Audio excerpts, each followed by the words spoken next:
మిగలేరని ఆకాశానికి చెప్పని ఈ రక్తాక్షర లేఖని ఇప్పుడే పంపని అన్నం పుణ్యం ఎరగని మా సీమకి రమ్మని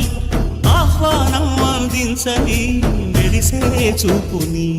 తొలగింది ముప్పు అని నీలి మబ్బు మనసారా